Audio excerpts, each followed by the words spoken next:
1, 2. Hello, test. That's my debit there. Hello, test. Hello, test. Yeah, it's working. Yeah. Okay. Turn it up a little. That would be Turn it here. up to 11. There you go. Hello. 1, 2. 1, 2. Try again. Test, test, test. That's not bad. Wait. Hey, test. Testing, testing, testing. What more? Talk like you're talking. No, say something like you're actually lecturing. No, I'm afraid it doesn't work. Okay, how's that? That's good. Okay. That's not too loud. Pocket or clip, whatever you like. Make sure. It's funny though. Stand by. Stand by, I guess. Yeah, until you're ready.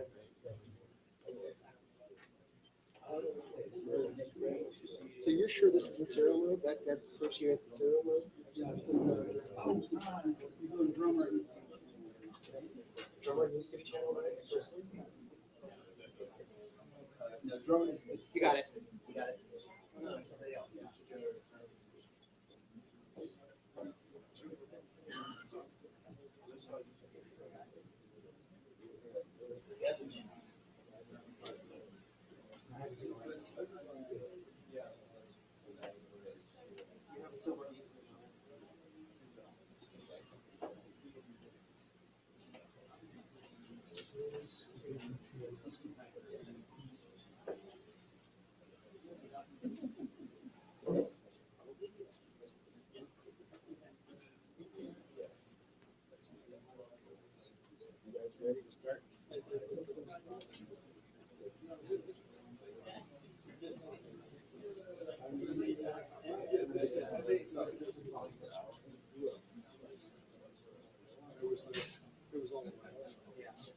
And furthermore, the speaker.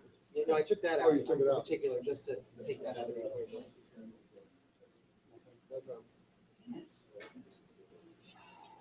You want to try somebody else's TC instead? It's not the most important channel, but it's the same. They're all important. There are no unimportant channels. Do you want to sacrifice one of my tunes as drummer? You know those. I might get one of the other ones. I don't want to have to go through the zip thing and. So that's working on keyboard, Yeah. but not. I don't want to rush you if you feel like you're not. But Go for it. Okay. All right. Good afternoon. And we have our next session here, which is sequencer controlled music synthesis for the Apple II with Michael Mahon and his most dangerous band.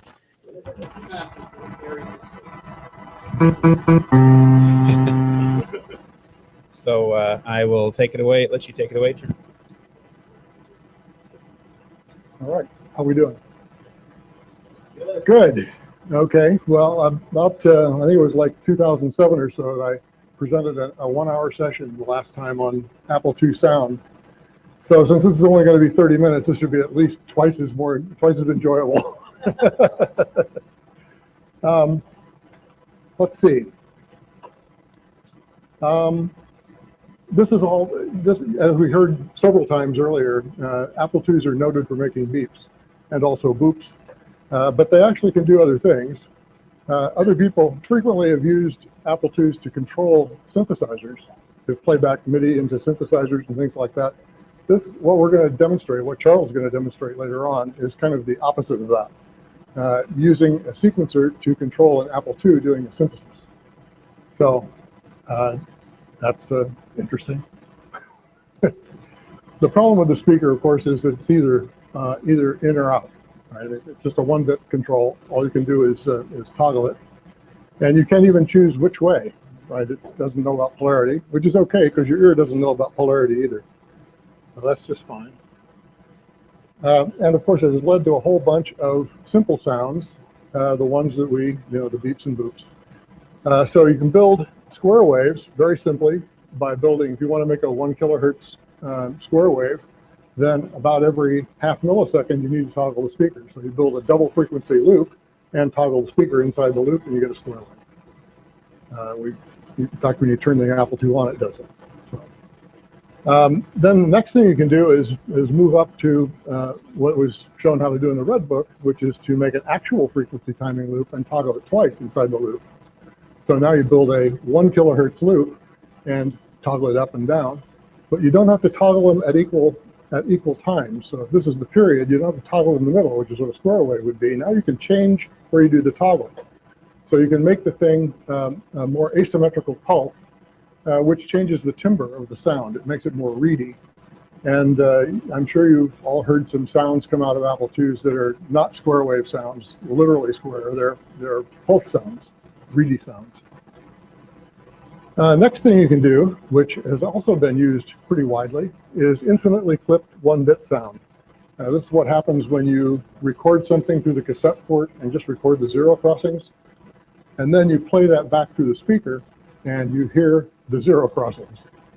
So it's like if you're listening to fuzz bass, you won't even know the difference. That's exactly what fuzz bass is. If you're listening to a clarinet, it sounds like a fuzz bass. Well, you know. And if you're listening to a person, it sounds like a ham radio operator because hams frequently jack up their audio levels and clip, and of course round. They filter after doing that so they don't get in trouble with the FCC. But it winds up putting more average power. By the way, that's why commercials sound louder frequently. That same kind of compression, but with a little less clipping. Anyway, this actually is kind of interesting because a lot of games use this to say things like oh, and stuff like that, you know. Pardon? Yeah. And there are some things like Audex, my little toy thing out there, Hex Dump Reader, which actually has some use. You know, if you're ever typing in listings for a magazine, it'll read back what you typed in over the speaker, and you can look at the magazine and see whether you got it right. Which is why I did it, because my wife was really annoyed after about 10 minutes of being the reader. And the next step beyond those simple toggling things, which I refer to all as 1-bit sound, is more complex sounds. And the most complex of those uses an ultrasonic timing loop. So it actually is generating pulses at a frequency above what you can hear. So, and then making it sound like things you can hear by changing the width of the pulses. That's actually the technique that I use in most of my synthesis stuff. So we'll be hearing a lot about that later. There have been other variable duty cycle schemes in the past. Electric Duet uses 4 duty cycles because they have basically 2 square wave channels that are added together. So there are 4 possible states. And that allows it to play 2 voices at the same time, square wave voices. Software automatic mouth, you know, SAM, I don't know if you've ever heard that. It actually is surprisingly good without using a DAC or anything. So obviously they're using some kind of soft DAC inside. I have never gone into SAM to try to figure out exactly what they're doing, but clearly this was a step up. And DAC 522, which is mine, is the thing that we're going to be hearing more of. That has 32 different duty cycles for 5-bit precision in the sample. So you can actually, normally we think 8-bit samples are pretty good. We heard this morning from John that 6-bit samples were not quite enough. Well, 5-bit samples are even not quite enough again. But it turns out they're good enough to hear things that are interesting. And by the way, I was talking at lunch with someone asked me, Henry asked me how I got started in this stuff. Around 93, I downloaded from Genie a little demonstration that Scott Alter put together, which was called Insert Disk. And you ran this little program, and it said Insert Disk. And the very fact that you could hear it and it didn't sound like infinitely clipped was really amazing to me. It actually kind of launched me on this path. And this is kind of where I wound up. And we'll talk a little bit later about why it's still only 5 bits. It could conceivably be 6 bits, but there are some good reasons not to do that. So if you're going to build a software DAC, meaning you're going to run the sample loop, you're going to use samples that occur fairly frequently, like 11 kilohertz, because that's kind of an Apple standard. Then you don't have much time to get things done. 11 kilohertz translates into about 92 cycles. That's about 0.6% sharp, but still it's unnoticeable to most people who don't have perfect pitch. By the way, that does not affect the pitch of the music synthesis because that's all been corrected for. When you're doing resampling on the fly, you can resample it to just exactly what it should be. But that 92 cycles is not very long to get much work done, so you have to kind of plan what you're going to do. You can only vary the timing resolution of the toggling of the speaker by one cycle. I mean, everything comes in chunks of one cycle on an Apple, so that's that. And to flip the speaker requires a 4-cycle instruction. So to do a toggle is 4 cycles. That's, of course, to generate a pulse, you have to toggle it twice. So that's 8 cycles. And if you did that just by putting 2 toggle instructions right next to one another, you get a 4 microsecond pulse. It turns out, though, that you can't easily get a 5 microsecond pulse. Well, you can by using a page crossing indexed operation to toggle the speaker, but that means throwing away an index register or taking the time to reload it every time, which generally is quite inconvenient. So for all practical purposes, 6 cycles is the smallest pulse you want to make. That's with a no op in between the two, or any other two cycle instruction. And then the sound amplitude you get out, that's another consideration. If you're going to vary the duty cycle of the pulse over some range, and that's going to be repeated with some period, then if you look at the amount of variation divided by the total period, that's how loud it will sound compared to just toggling the speaker. Just, you know, basically the full range, rail to rail.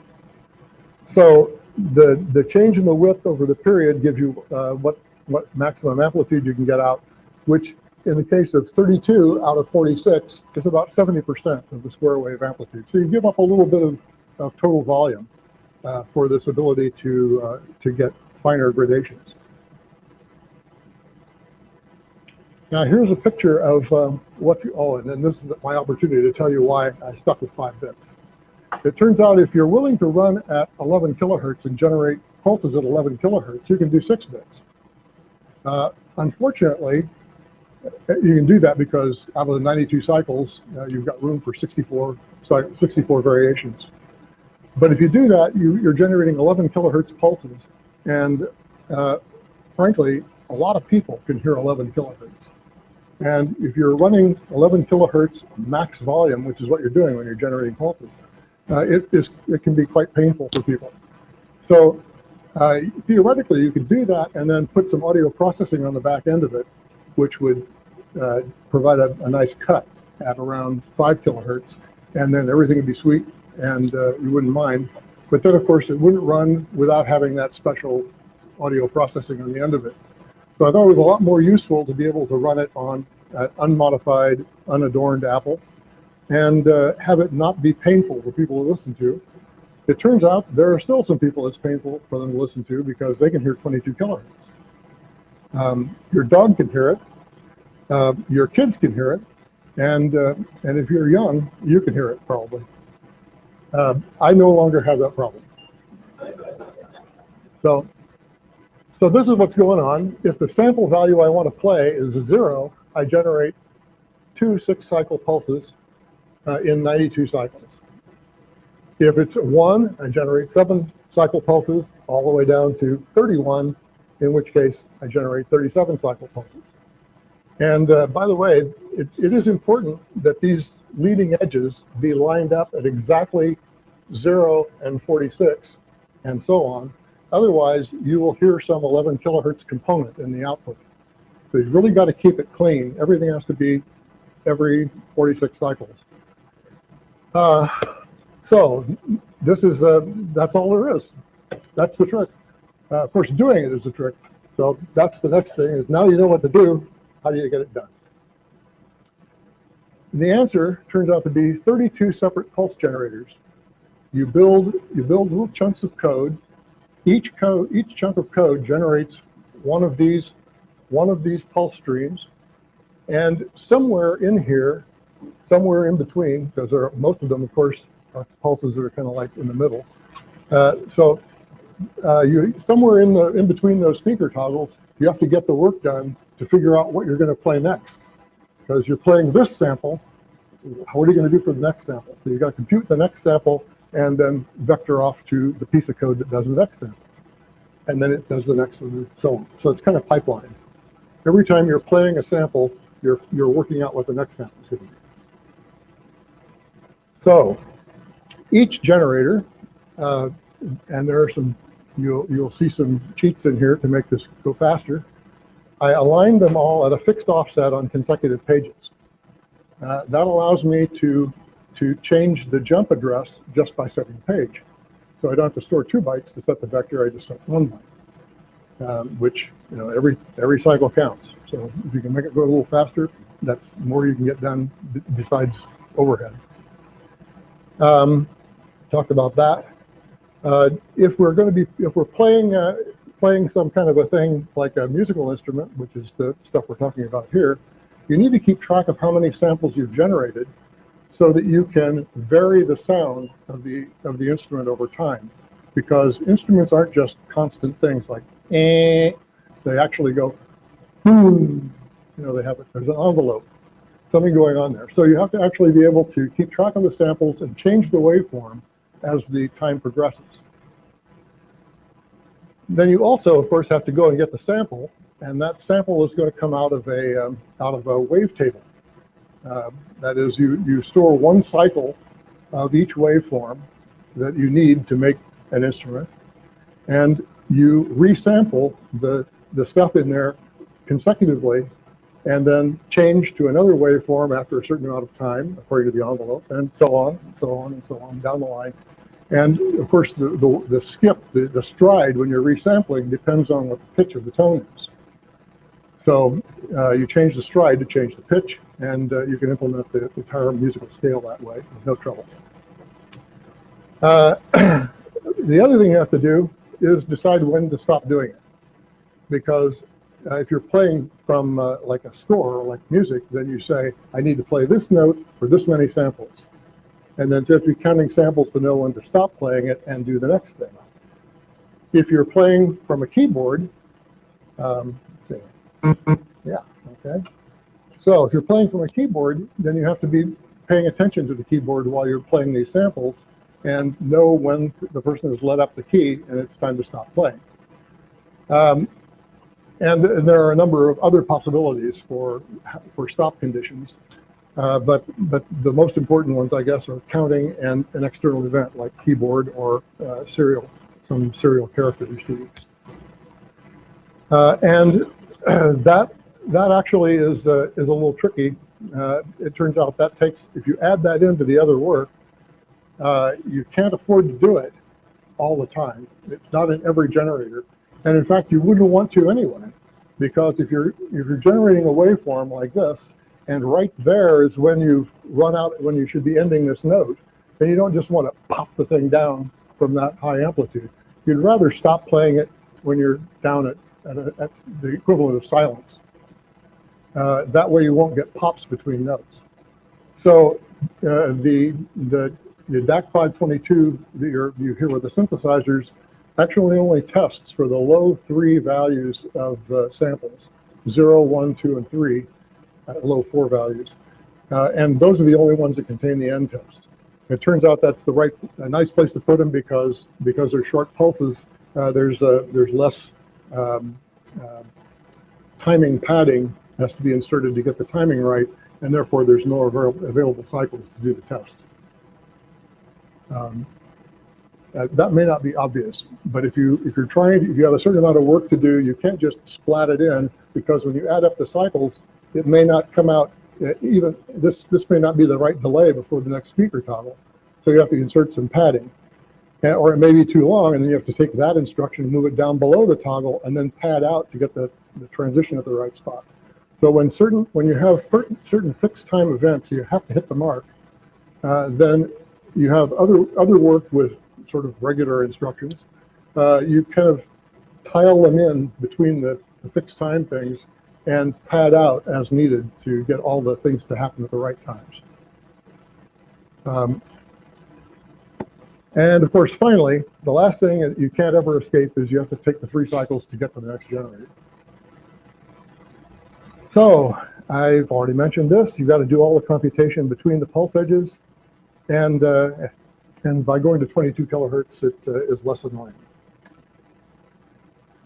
A few other issues. I mentioned a little bit about this.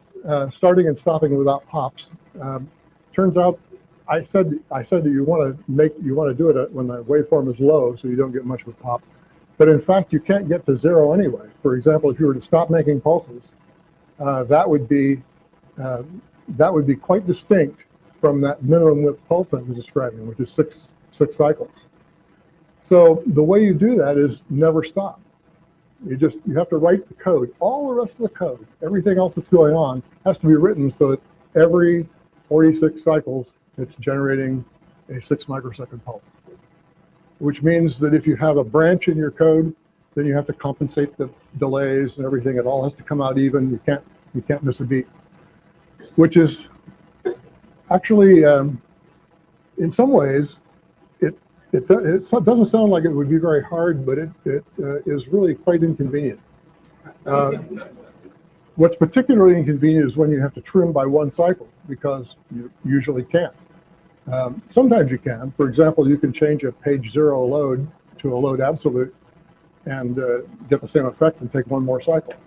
So there are ways of twiddling around with it a little bit. And of course, you've got branches taken, take 3, and branches not taken, take 2. So you can always take a complementary branch on the other side. But every time you do something like that, you have to waste some time. And wasting time, of course, is evil.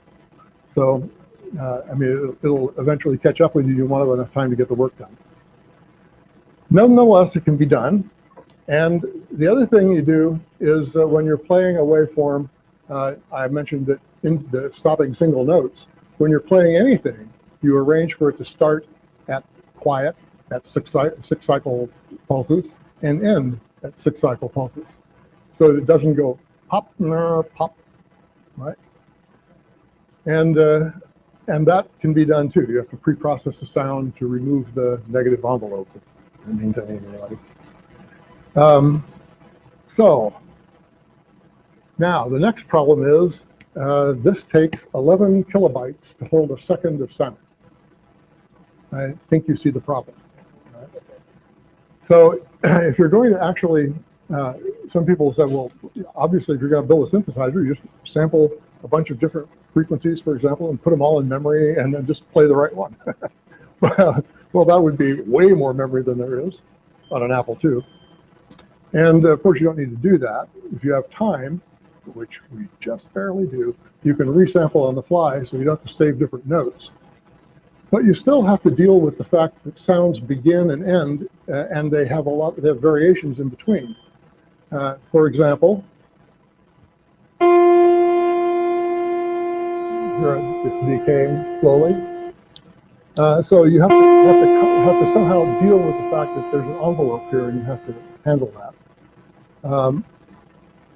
Here's one that does it pretty quickly. Not only that, if you listen to that, you can hear there are some really lots of harmonics right at the very beginning of that sound, and then it gets a lot purer and then finishes.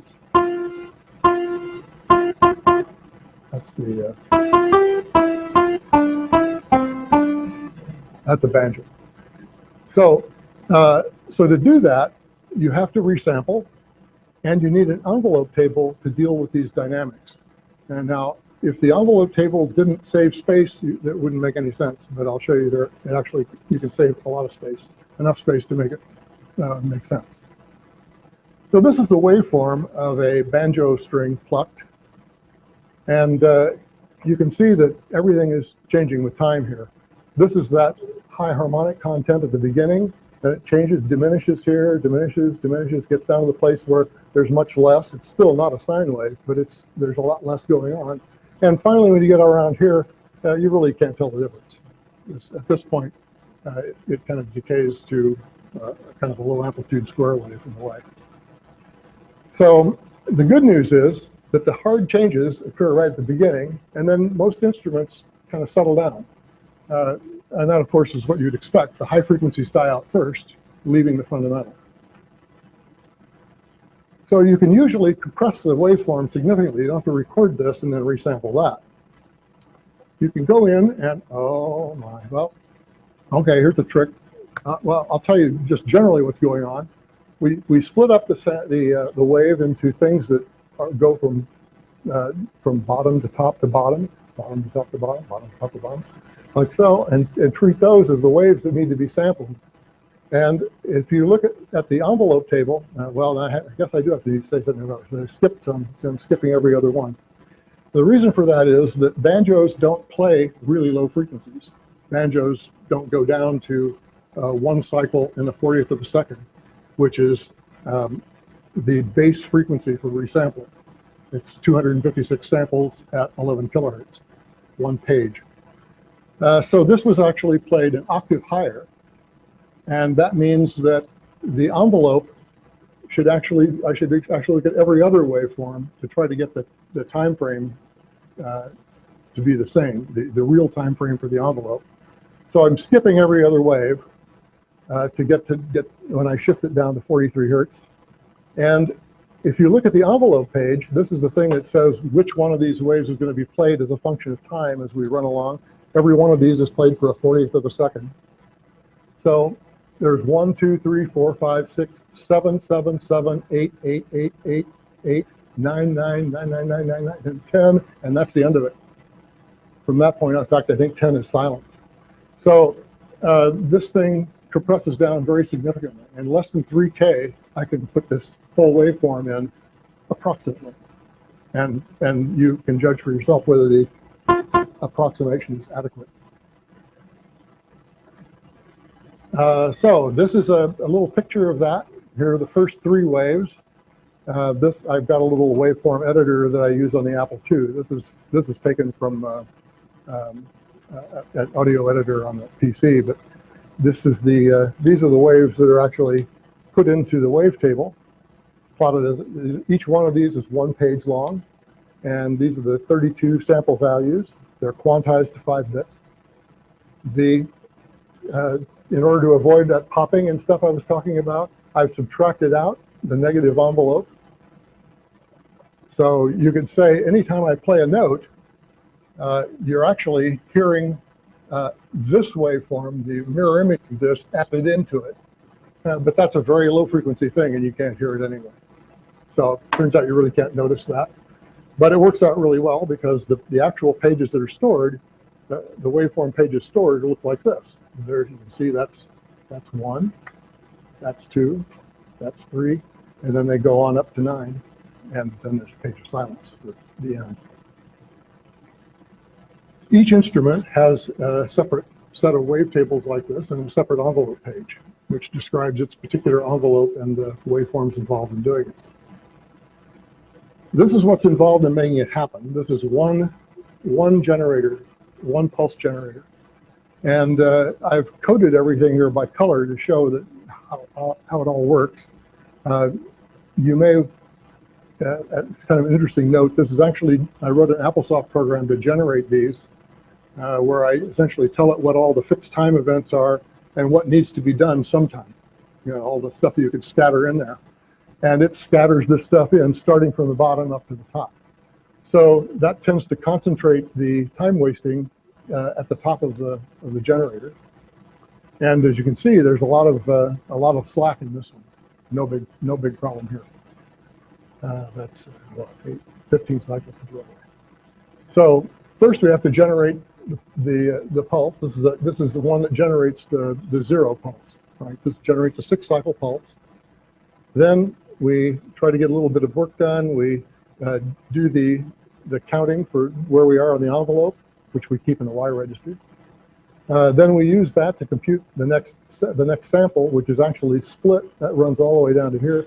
And there's another toggle inside of it. And instead of a no-op, that we actually get some work done. We've got a 2-cycle instruction that'll fit there. That doesn't always happen, but it did this time. And the last thing it does, of course, is set up the vector to get out. And then it tries to figure out whether we're done. And it does that by looking at the keyboard and seeing whether anything has changed from the last time. Then it vectors off to the next pulse generator. So these are those various tasks that needed to be done and how they're scattered into the generator. The resampling is done with a 16-bit frequency. So we wind up picking up the fraction, adding that in, and then we do the carry. We have to get the next. Now we get the thing that we're actually going to use in the Y register and the X register, and the Y register. And then I'm sorry, the Y register is the envelope page. So we pick up the envelope page, the current envelope page, put that into this instruction right down here. And then the X register contains the sample from resampling the wave, and that will pick up the correct sample. And that's what by the way, the sample is stored as the page number. I mean, after all, it might as well pre-compute that. So all we have to do is store the samples as the page numbers of the generators we need to do that sample. So that's how it works.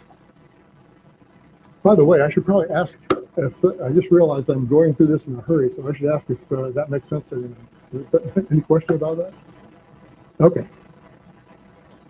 So with the two synthesizers, one of them is a musical instrument synthesizer, the other is a percussion synthesizer. They are both single voice, multi-timbral, real-time wavetable synthesizers. Nice. So they support up to 8 different instruments, not at the same time, of course. You have to choose one before you play it, and it can only play one thing at a time.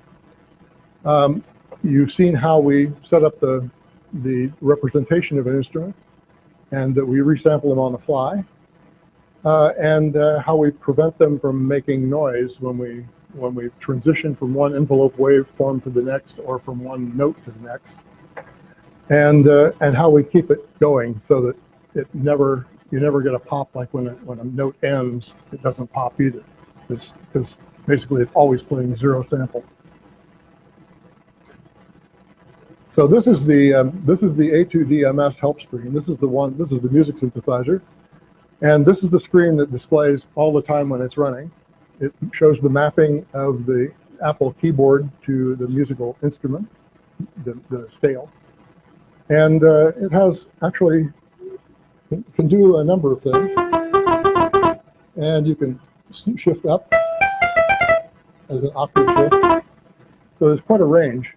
You can actually do pretty interesting things. This was designed for performance, and a musician, you know him, Seth of 8-Bit Weapon, explained to me that the 2C keyboard is actually not the ideal musical keyboard. Huh. Who would have thought? But it turns out it can be used. It is possible to do things with it. And the way I sample the code, you can actually do glissando. So you don't have to, it isn't using the keyboard strobe. This is a little trick you might find useful. If you, instead of reading the keyboard, you read any key down, then it delivers what you would normally find in the keyboard latch, including the high order bit. But it will change anytime you hit a key. It will change, and you don't have to wait for the strobe to be set or anything. And if somebody lets the key up, then the high bit goes off, and the code stays there. And so you can, anytime that byte you read from there changes, it means somebody has done something with the keyboard, either lifted up a key or put down a key. And even if they're holding down a key, if they hit another key, you can sense that. So you actually can pick up keys while other keys are down, which is nice. So let's see. I think I'll switch from this to drummer. This, by the way, like I said, this is called a help screen, but in fact, it's always there. There's no other screen than this. Drummer has a few more modes because it has a built-in synthesizer and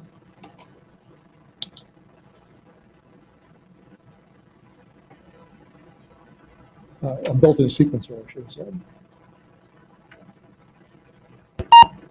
Sorry about that. Yeah, really. Yeah, it is literally a pop. And of course, that's not the 70%, that's the 100%. So let's see, we should probably be getting there. Takes a little while to load up all the waveforms and stuff, but it's just about there. This one doesn't have a splash sound. It probably should. Let's see. Nope, drummer's quiet. However, it does have a demo. I've got a couple of demos on here. And you can see, by the way, that, well, I'm not in keyboard mode. I'll run the keyboard mode for a second. That's the bass drum. Bass. That's a rim shot. Clap. Well, I could look up here. No, I can't. Oh, yeah. Snare. Tom-tom. By the way, maybe I should show you that one. That's what I'm on right now. That's the keyboard mode. The keyboard, these are the keys. These are the voices. This one down here is the pitch as sampled, and this is up 1/3, 2/3, down 1/3. So that up and down 1/3 stuff doesn't make much sense for some sounds, like hand claps. Some people like that, I guess. Can be done. They're slightly different, but it makes a big difference on the tom-tom. And by the way, you can change that.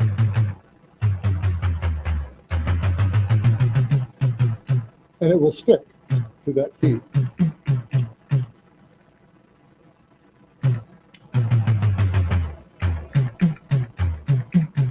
So these keys, everything away from this row, are tunable.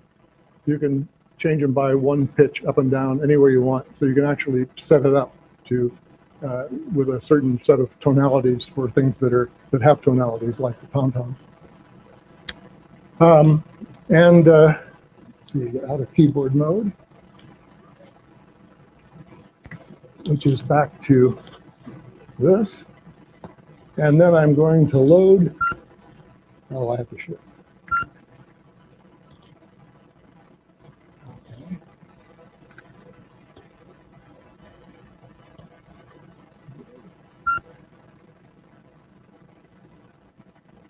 Aha. I hate when that happens. So, catalog. I think it's called Demo 1. Yep, that's what it is.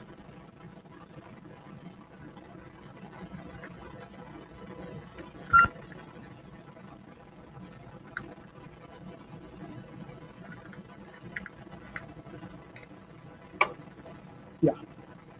Okay, so here's a little chunk, a sample of percussion that Seth put together when we were trying to get the thing working.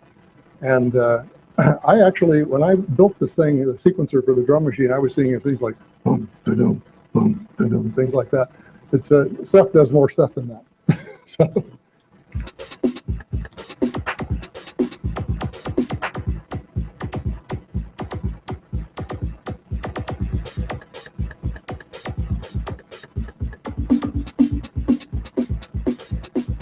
This is, by the way, is about, what, 16 measures. It will actually sequence about 256 measures, and each measure is 4 beats subdivided into 16th notes. So there are actually 16 possible times in each measure, and each one can be loaded up. And Seth loads them up. He has a lot of stuff. There's rarely a 16th note that he's not playing something.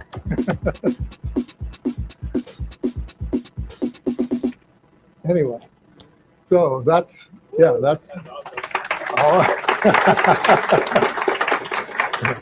Yeah, I'm not a musician. Yeah, nice. So the new ones, DMS2 and Drummer 2, have added a couple features. One of them is serial port control. That's been added to both of them. And the other is that Drummer now has keyboard control, which I was demonstrating earlier. And yeah, exactly. So now you can do things, anytime you can convert something into, when I said serial control, by the way, I mean that when you send a character to it, it is interpreted exactly as if you had pushed that key on the keyboard. So I'm not doing anything fancy. I'm not like taking MIDI in or anything like that. Charles is taking MIDI in, and he's converting it into a key press. And in some cases, the key press is changing the voice. In some cases, it is shifting the octave. So all those things that make it difficult to perform on the keyboard are all handled quite magically when it's run by an external sequencer, which does all the fancy keyboard work. You know, you can't even tell that's happening. Before you plug in a MIDI instrument, like that glove, right? You could. That's right. In fact, I have to acknowledge you, Ivan, because the idea of putting external control in actually came from you at the last KansasFest. That's something I had actually not considered doing until you brought that up. And when I mentioned the possibility of external control, sequencer control to Seth, he began drooling all over the keyboard. He'd always wanted that, but he'd been afraid to ask. I didn't know I had to be thinking something. I didn't make the KansasFest it appears. Oh, you know, I didn't think, I was worried I couldn't do it because the time constraints on the end test are very, very severe. However, I should probably mention to you a little trick. You can use the ACIA in some ways that are sort of non-standard. This thing all runs disabled because, you know, taking an interrupt would be silly. You're right in the middle of a cycle accurate timing loop. You can't take any interrupts to doing anything. So interrupts are always disabled. But it turns out there's a mode for the 6520 or 6551, which says if we receive a character, set an interrupt. And if you look at the status register, the interrupt pending bit is the high bit, just like the strobe bit on the keyboard. So it's really easy to test for. You load the status register and VMI. And so that is actually the trick to making the thing work. Of course, you have to pick up the data from the data register, but that's not that hard. There's plenty of time to do that. It's just finding out you need to do it. You have to do it very quickly. So, how am I doing?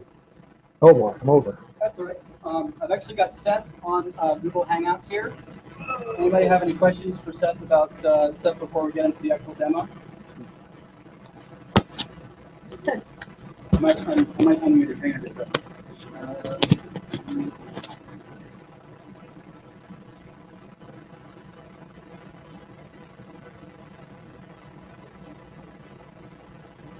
I'll probably just put it in the middle of these speakers so you guys can actually hear the the audio from some of these is a little quieter than others.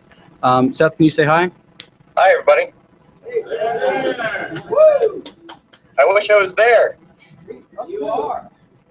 You're right. So we just got the tech lowdown on the software end of things. We're doing the sequencing with DMS and a quick demo of your drum loop for drummer. Right. And I'm about to kick off the it's not quite an octet, it's a septet of Apple IIs. And let me turn off my notifications because I don't need to get notified of things in the middle of all this. Anything that you want to do? Anything you want to say to introduce? Well,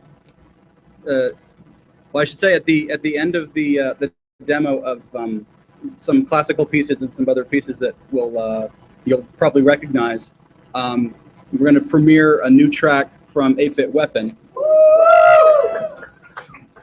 First time performed live or first time performance? Yeah, it's actually a conversion of a different song, but it's all Apple II, and I'm excited about it. And I wanted to say, MJ Mahon, he really pretty much literally reinvented Apple II audio. I mean, he's really gotten blood from a stone. It's pretty amazing what you can do, and with the sounds he's converted. And then on top of it, what Charles has done is basically made it so I don't have to lift a finger. MIDI will now play the magic that MJ made. So it's pretty amazing, and I've always wanted a MIDI controllable Apple II, and here we are. Yeah.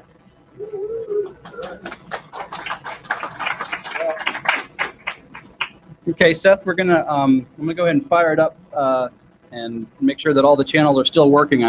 I have the donated bits and pieces and cables and power adapters from about half the room here, and I've got about maybe,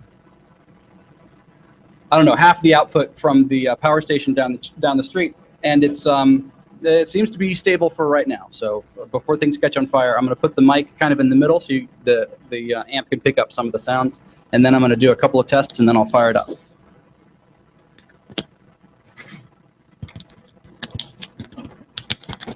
Sorry for the clicks and pops. All right, Seth, can you still hear me? Yeah, I'm here. Okay. I'm going to just mute you so you don't end up with a bunch of feedback. That's fine.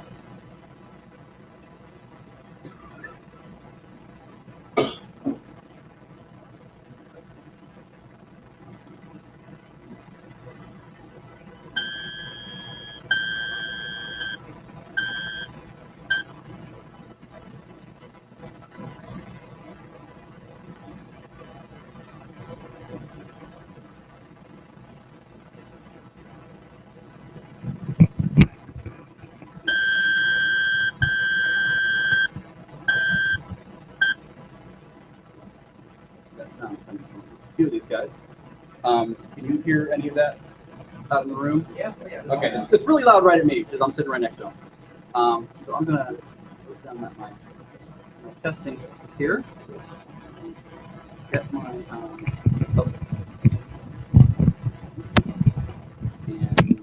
get my MIDI track going.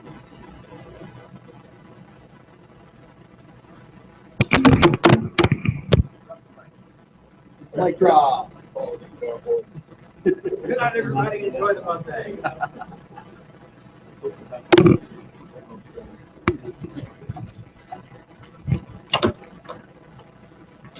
New sound sample.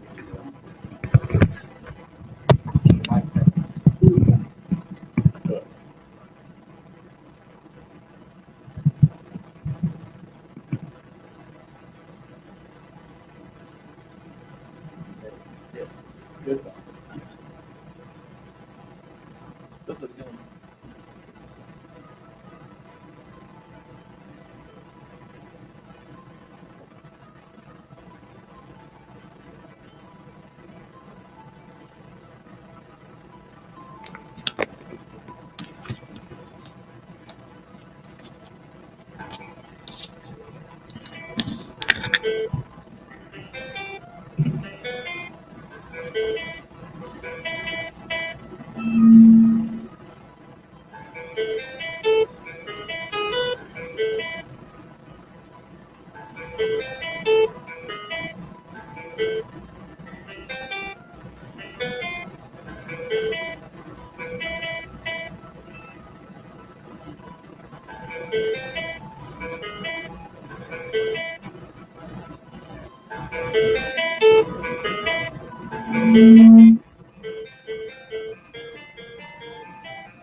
So this is using 4 channels. The main melody is coming from this 1-2C. The secondary is coming from the 2-2Es here. So wherever they overlap, I have to do one note on each machine, since each speaker can only play one note at a time. And there are places where it's got chords of 4 notes or more, so that's where it's using 4 channels. And this is all on instrument number 1, the piano.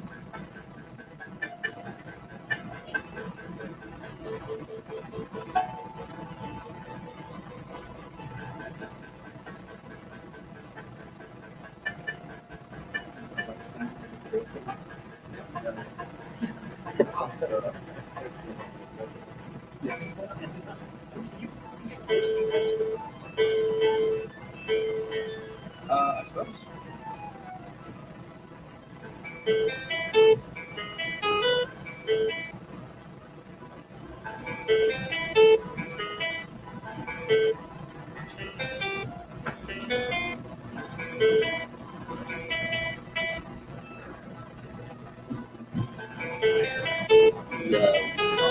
Woo!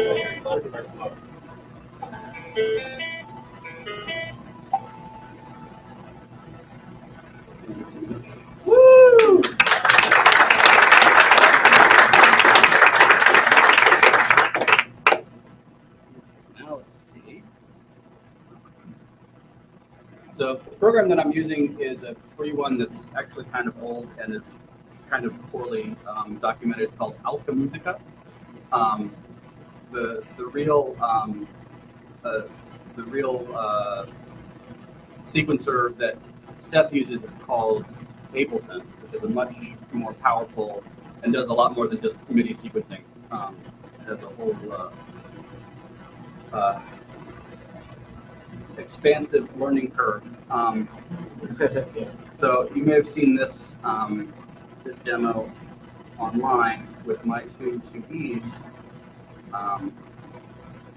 but there's a good bit more to it if we play all the channels here.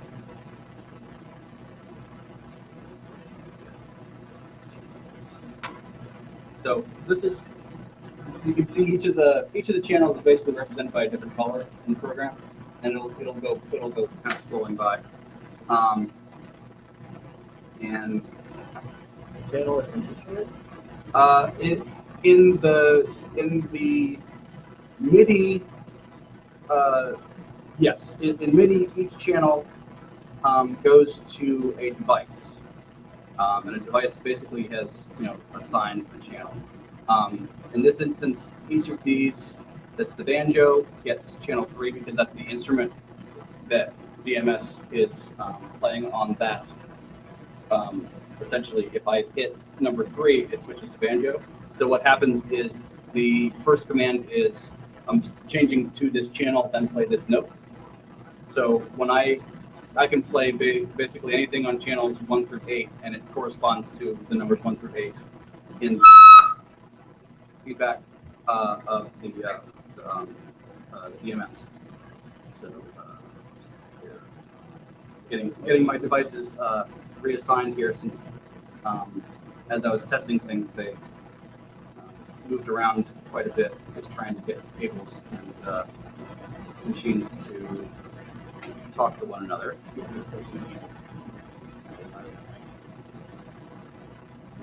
Yeah, if you want to put the other mic kind of in the middle here. Yeah. We'll get yeah, that way. That's what I'm talking about. All right. So here is the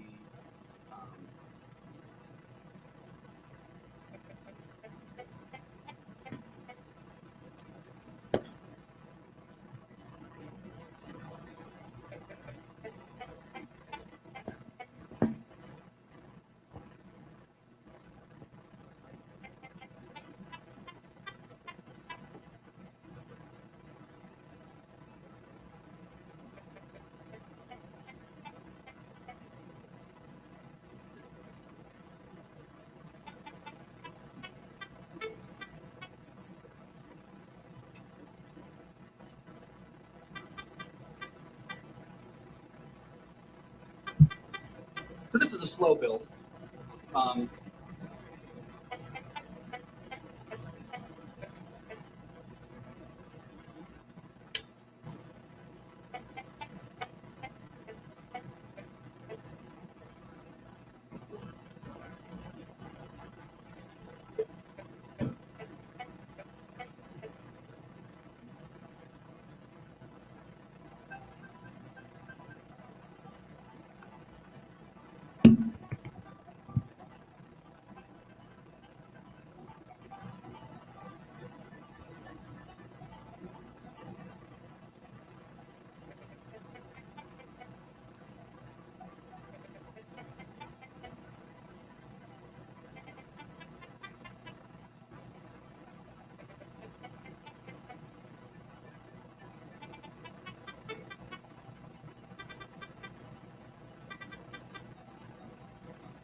Uh-oh.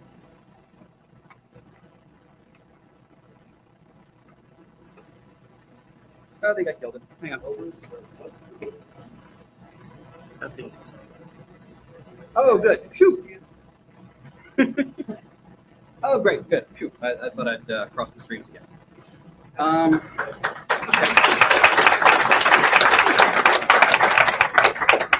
So if I can get the speakers for the 2Cs aimed a little bit more that way, that will give you a little bit more actual ambient sound.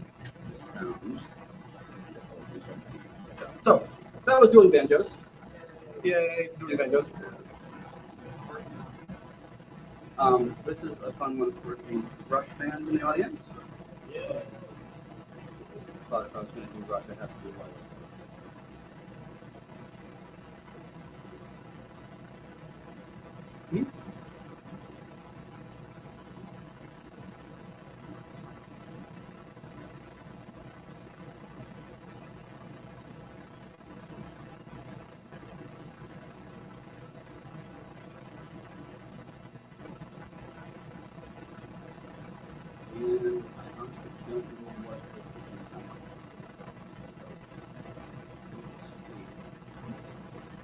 I don't know.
Thank you, Martin. Yay. Yeah. All right. So let's see if you guys catch this one.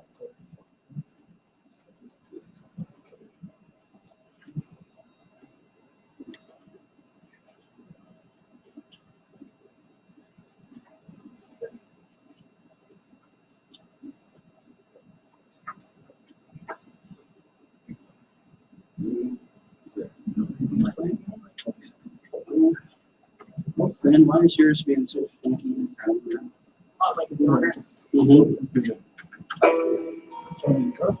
I'm gonna stop. Very static.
It's gyrus. Yeah. It's gyrus. This is using at least 6.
Some good percussion.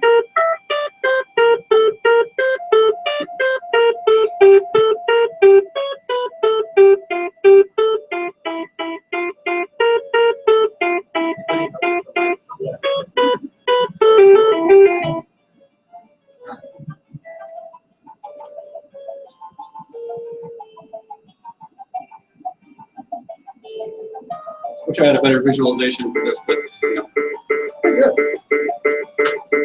You can get up and dance. You don't want that visual.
the two C's do.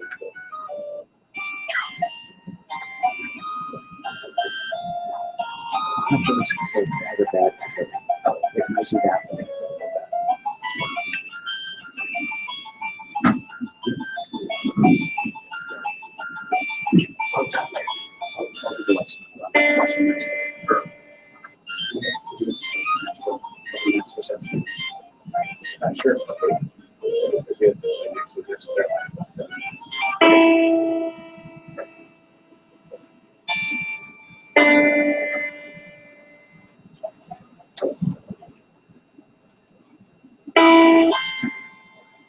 Forget how long some of these pieces are. Yeah. I never got that far in gyrus. Yeah. Oh. Never. Yeah, I used to have whole concerts with this stuff. And each one of them was 30, 45 minutes.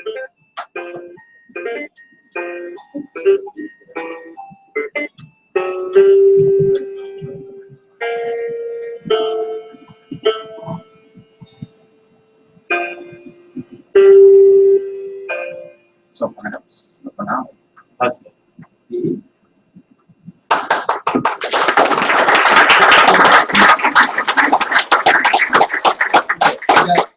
I've got one more. This one's for Michael.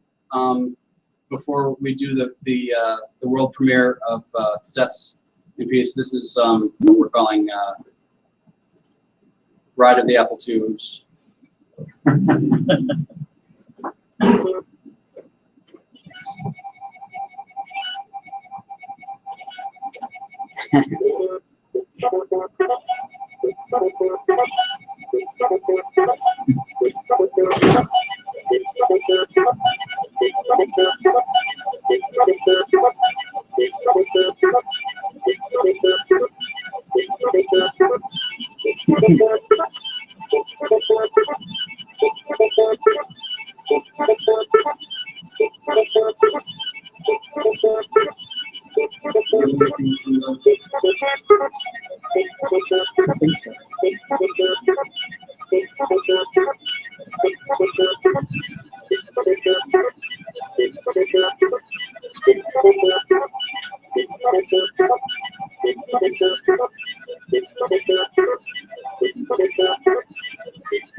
Hey.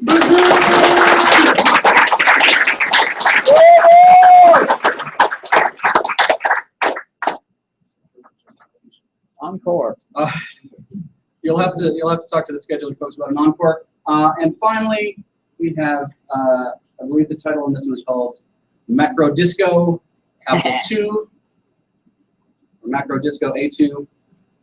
And let's see if we can get these guys to play all together now. I like all together. All together now. All together now. I knew I didn't want to start it. I'm sorry. I'm sorry I started it. But you gonna finish it. Yeah.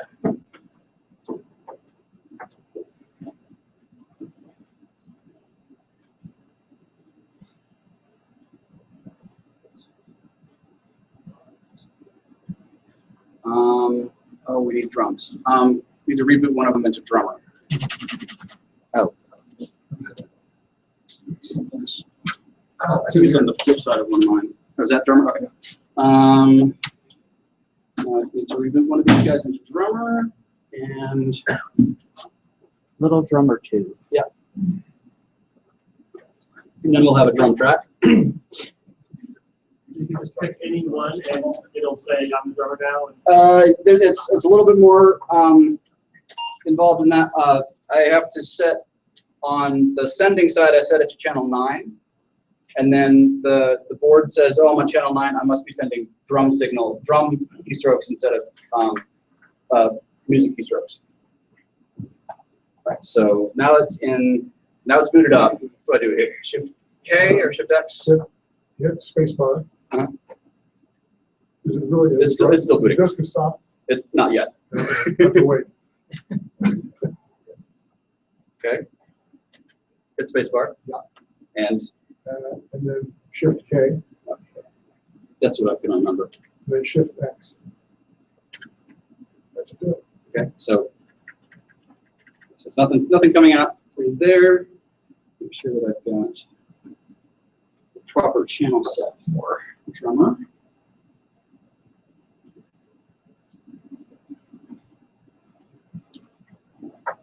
Let's see.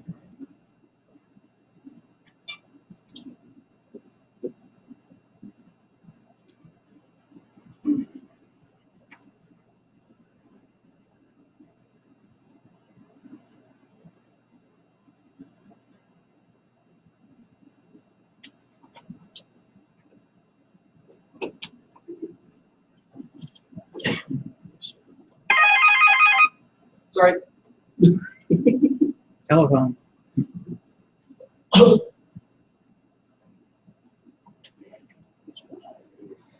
had these labeled, and then the software changed the labels.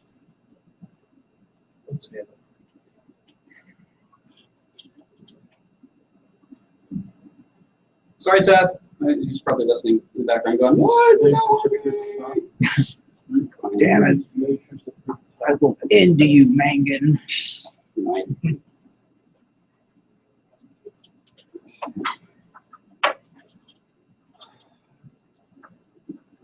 This is the fun part, like when we're saying about the live demos. System know when you're being demoed. Yeah. Not gonna happen. It's great. It works every time.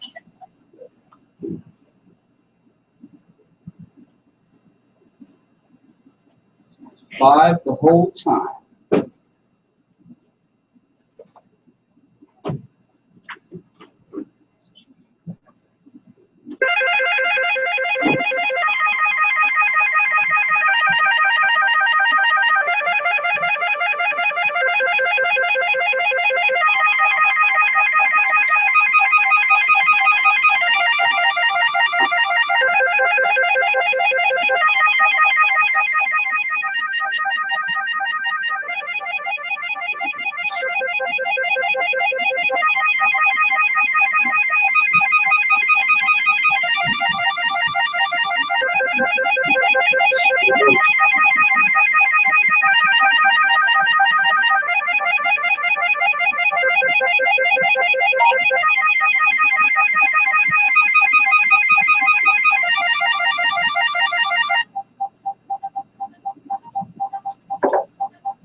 22 kilohertz sound.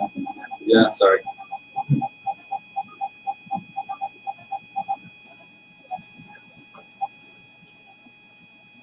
Somebody's stuck.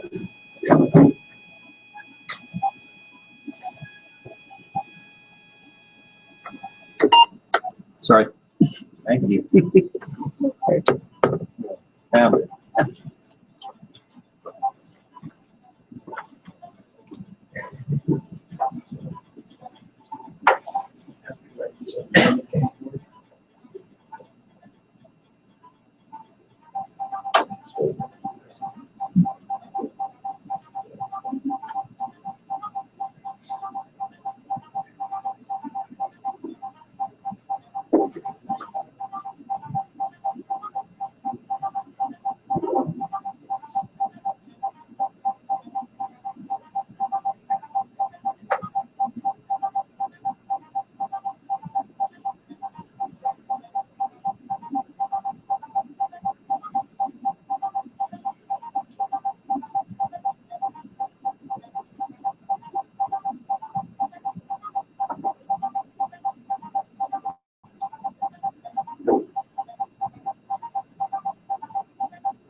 Obviously, the software is not responding to what I'm trying to tell it to do.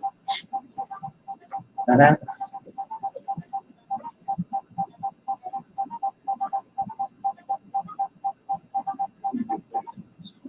Sorry.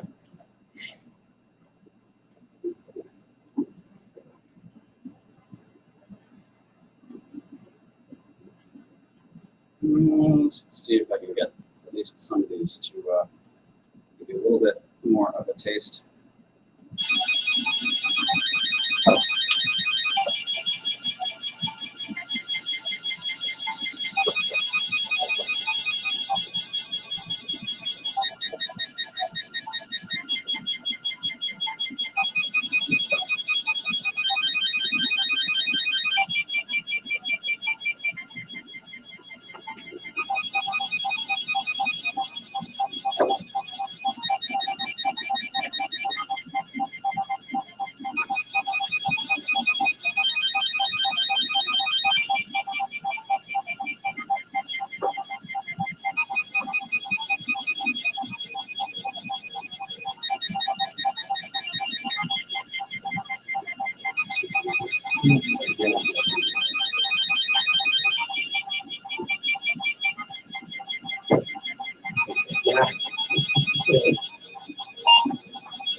Somebody back here. Here's something about it.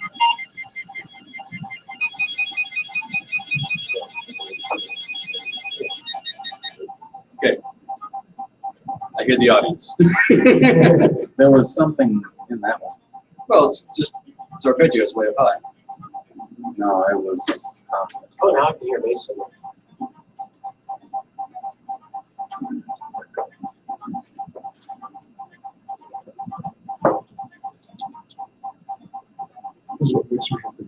Yeah, it'd be great if we had an actual mixer. And if this were being performed live, it would probably be going into a much more sophisticated audio setup. This is obviously pretty ad hoc. sophisticated for its time. Back when even 3 or 4 of them work together is amazing to me.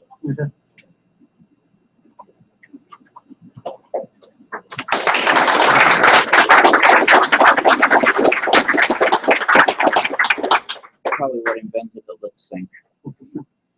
Technical problems. Yeah. That's what killed the lip sync, isn't it? So that is the world's sort of kind of premiere of part of the Yeah, there it is. part of the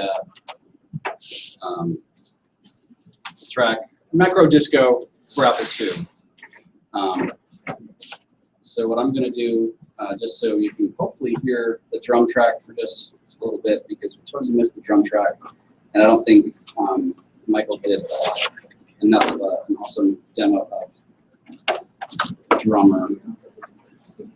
That's still not responding to serial. So, oh well. Anyhow, thank you for your patience, and I apologize for any damage that might have been done to any of your various personal machines. And Don't worry about it.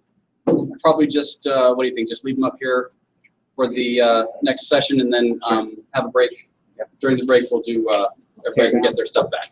I just want to say, I think what you guys have done here is just awesome. Yes, It's really absolutely. exciting.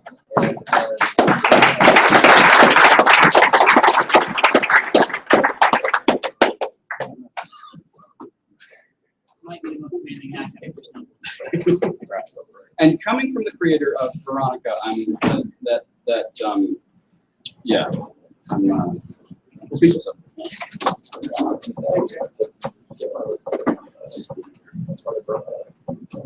Oh, while you're setting up, these will be available from 8-Bit Weapon exclusively on his website, along with disc and disc image copies of the latest version of Drummer and DMS. Oh, all right. So I'm manufacturing them, and Wow.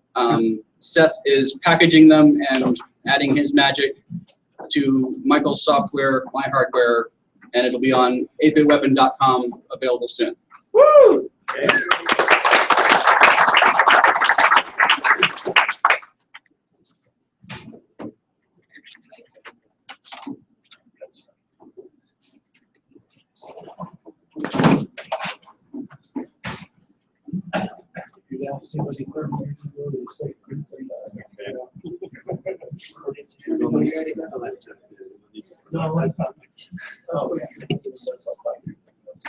Okay, we now have Jerry talking about his move from ZX Spectrum to the Apple IIe and onward.